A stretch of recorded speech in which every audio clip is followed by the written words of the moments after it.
One of the main Buddhist rituals is to spin the prayer wheel while reciting mantras. The people of Lo excel at this.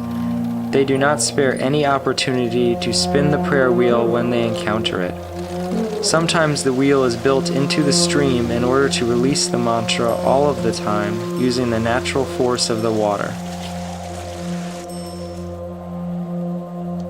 The first mention of the Kingdom of Lo is found in the old Tibetan annals of the 7th century. They say that the Kingdom of Lo was founded in 1380 by Nepal. He is credited with building the capital and conquering new territories along the Kali Gandaki. He became the progenitor of a dynasty, the current ruler being his 25th direct descendant.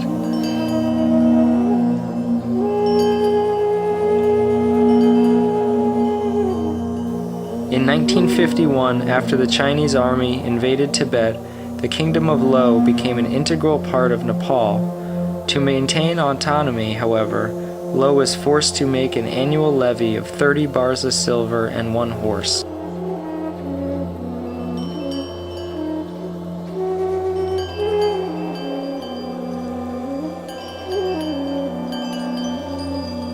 At an altitude of 3,800 meters above sea level, one can enjoy the spectacular view of the vast Valley of Prayer from Lola Pass. In the valley lies the capital of the kingdom, Lomantang.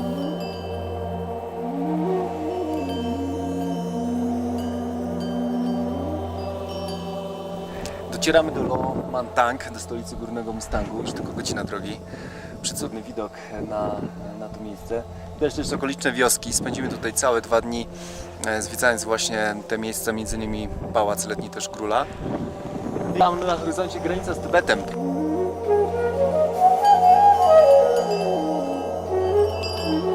Views of the medieval town, surrounded by rectangular walls over 1,000 meters long and 2 stories high, command respect. Several meters wide at the base, the walls once provided defense, but today help protect the residents only from the strong Himalayan winds.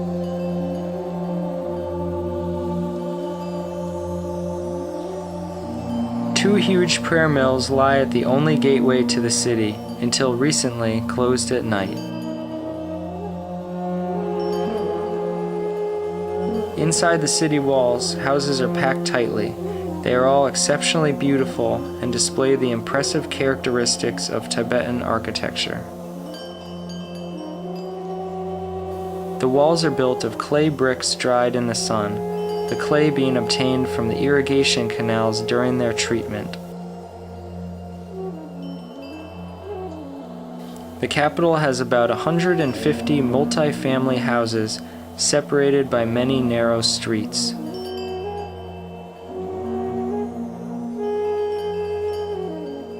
On a nearby hill stand the ruins of the first resident, King Amepal, Fort Kache, dating from the 15th century. As if time stood still, the millstones of the past are still in use today. The depth of grooves in the stone testifies to a very long period of use. Primitive wooden looms are still in use for the manufacturing of materials. Due to a shortage of timber, yak dung, or that of the local cattle, called zo, is used for fuel. When mixed with water, it is used to seal the walls of houses.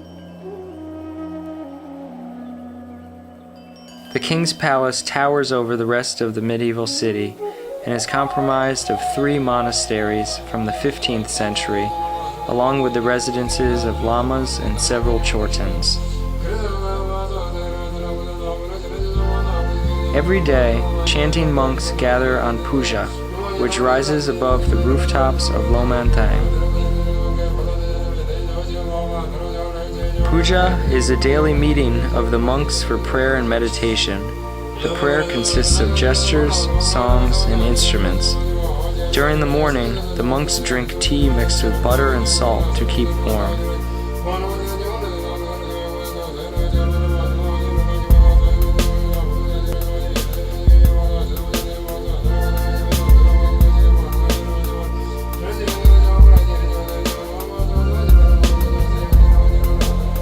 Dochodzimy do wioski Garpu. Jesteśmy na drodze z Loantang do Tybetu. Wioska jest znana z tego, że tu jest bardzo dużo jaskiń, w których żyli też ludzie całkiem nie tak dawno. Mówi się też, że część ludzi wciąż żyje jeszcze w jaskiniach. Widać, jak cały klif jest podziurawiony jak ser szwajcarski. Widać tam też monastyr częściowo w skale. Wczoraj rozmawialiśmy z pewnym Włochem Luigi, który zajmuje się renowacją tutaj zabytków i twierdził, że w tej okolicy jest, czyli w całym Górnym Mustangu jest około 20 tysięcy jaskiń, z których większa część jeszcze jest w ogóle nieodkryta, więc co pewien czas znajdowane są niesamowite skarby w tych jaskiniach, stare manuskrypty czy jakieś posągi. No, połazimy sobie teraz po tych miejscach, poeksplorujemy. 2 lata temu odkryto w jednej z bocznych dolin bardzo ciekawe miejsce, gdzie znaleziono dużo malowideł skalnych buddyjskich.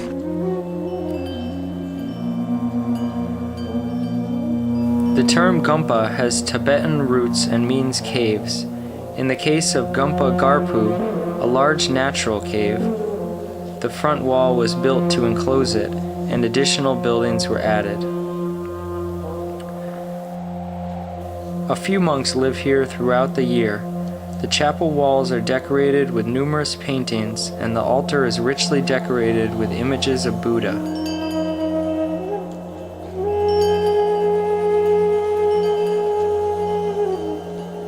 Centuries ago, the inhabitants of nearby villages forged thousands of caves inside the massive rock cliffs. Combined by a master corridor, they create multi-level complexes where people formerly lived and sought refuge during the many wars. Some of them have served as a place of eternal rest, like tombs. The caves also functioned as a religious retreat where locals, monks, and travelers could worship images of Buddha and meditate. There is no access to most of the caves because the paths have been destroyed by natural erosion.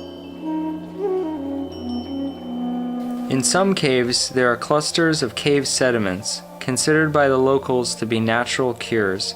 These sediments are created by rainwater permeating the ground, which dissolves limestone and combines with other minerals. Shilajit. It's natural. This mixture crystallizes on the ceilings and walls of the caves in the shape of black fossilized infiltration. Broken. That's medicine is important for Tibetan. Boil and drinking.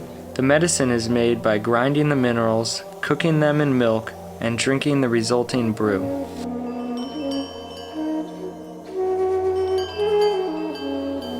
In 2007, a local shepherd led an international team of archaeologists to the large cave, in which a beautiful painting from the 12th century was discovered on the wall.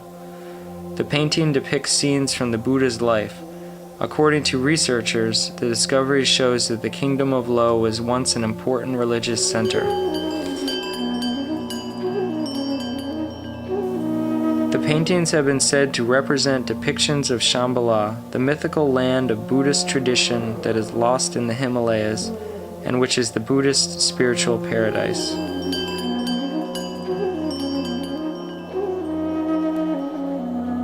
The Kingdom of Lo is the essence of everything that is magical, mysterious, and unknown, where time flows differently, and where daily life has totally different values. Despite all the adversity and lack of almost everything that the average person needs for ordinary life, happiness can readily be found in the eyes of every encountered inhabitant of the Kingdom of Lo when they share with us their last bowl of rice. Which reminds us of an old Buddhist saying, that how we live today can make the difference of who we will be tomorrow.